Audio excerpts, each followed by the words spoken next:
এখন আমি আপনাদেরকে যে এমসিকিউটি সমাধান করে দেব, এটি এসেছিল আমাদের গুচ্ছ ভর্তি পরীক্ষা 2020-21 সালে। তো ভর্তি পরীক্ষায় সাধারণত আমাদের কি ধরনের এমসিকিউ আসে সেই রিলেটেড ভিডিও আমি প্রতিদিন আপলোড দিয়ে যাচ্ছি। অবশ্যই আপনারা কি করবেন, আমাদের পেজটিতে ফলো দিয়ে রাখবেন, তাহলে আপনারা খুব সহজে হিসাব বিজ্ঞান থেকে কি ধরনের এমসিকিউ আসে গুচ্ছতে সে সম্পর্কে খুব ভালো ধারণা পাবেন। তো দেখেন, আমি আবার সহজেই কিভাবে আপনারা এই এমসিকিউগুলো সমাধান করতে পারেন সে বিষয়গুলো আপনাদেরকে বুঝিয়ে দিই। আর একটি এমসিকিউর মাধ্যমে আপনারা একাধিক এমসিকিউ এখান থেকে সমাধান করার উপায় জেনে যাবেন। এখানে এমসিকিউটি বলছে এক্স এর নিকট থেকে 2000 টাকা প্রাপ্তির স্থলে 200 টাকা এবং ওয়াই এর নিকট থেকে 200 টাকা প্রাপ্তির স্থলে 2000 টাকা লেখা হলে এটি কোন ধরনের ভুল? খুবই গুরুত্বপূর্ণ একটা টপিক আপনাদের জন্য, যে এখানে আপনাদেরকে ভুল থেকে প্রশ্ন করছে। তাহলে ধরে রাখেন আপনাদের রেয়া মিলে যে ভুলগুলো আছে সেটি হচ্ছে নীতিগত ভুল এবং করণিক ভুল। এই দুইটি ভুলের ভিতরে আবার করণিক ভুলের যে আমাদের 5টি জিনিস আছে সেটি হচ্ছে বেদাখিলার ভুল, পরিপূরক ভুল, বাদ পড়ার ভুল, লেখার ভুল, সম্পূর্ণ উল্টা দাখিলার ভুল, মানে উল্টা ভুল যেটাকে উল্টা দাখিলার ভুল যেটাকে বলে। এই রিলেটেড এমসিকিউ আপনাদের আসতে পারে। এই টপিকগুলো আপনারা অবশ্যই কি করবেন, দেখে যাবেন ভালোভাবে। তো আমরা এখানে মূল টার্গেট হচ্ছে আপনাদেরকে ধরিয়ে দেওয়া যে কোথায় থেকে আপনাদের এমসিকিউ আসবে। আশা করি একটা জিনিস আপনাদেরকে আমি বুঝাতে পেরেছি। এখন আসেন এই এমসিকিউগুলো কিভাবে সমাধান করবেন। দেখেন এখানে বলছে এক্স এর নিকট থেকে প্রাপ্ত 200 টাকা। আচ্ছা, আমি যদি এক্স এর নিকট থেকে 200 টাকা 2000 টাকা, এখানে 2000 টাকা বলছে, যদি 2000 টাকা আমি পাই, তাহলে এখানে ধরেন তো আমার নগদ টাকা 2000 টাকা কত টাকা বাড়বে? 2000 টাকা বাড়ার কথা। কিন্তু তারা বলছে 2000 টাকা প্রাপ্তির স্থলে আমি পেয়েছি এখানে কত? 200 টাকা। তাহলে দেখেন তো, আমি পাওয়ার কথা কত?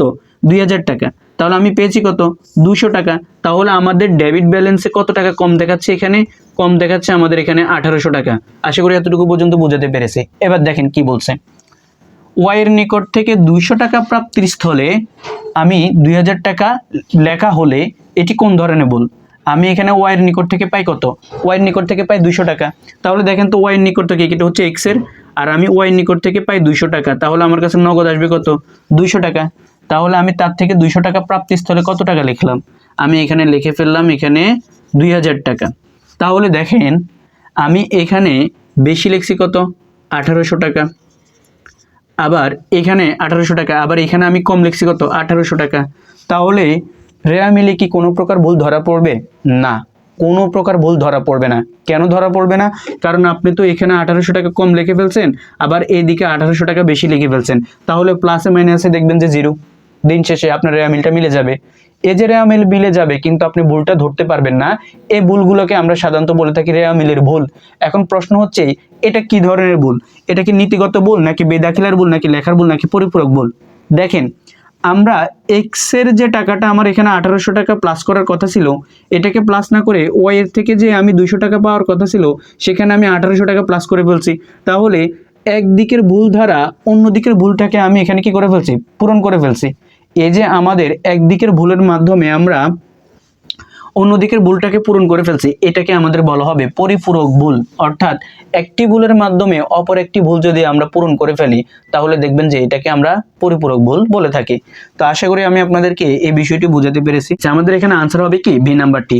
তবে এখানে আমি আরেকটা জিনিস বলি, দেখেন আমাদের কিন্তু এখানে ডেবিট দিকে আমি আগে 1800 টাকা কম লিখছি, এখন আমি আবার ডেবিট দিকে 1800 টাকা বেশি লিখে ফেলছি। তাহলে আমার ডেবিট ব্যালেন্স কিন্তু ঠিক আছে, যার কারণে আমার রেয়া মিলে কোনো সমস্যা হবে না। তো এই রিলেটেড এমসিকিউ আরো সমাধান পেতে অবশ্যই আমাদের পেজটিকে ফলো করে রাখবেন। ইনশাআল্লাহ আমরা 8 নম্বর এমসিকিউটি পরবর্তী ভিডিওতে বুঝিয়ে দিচ্ছি।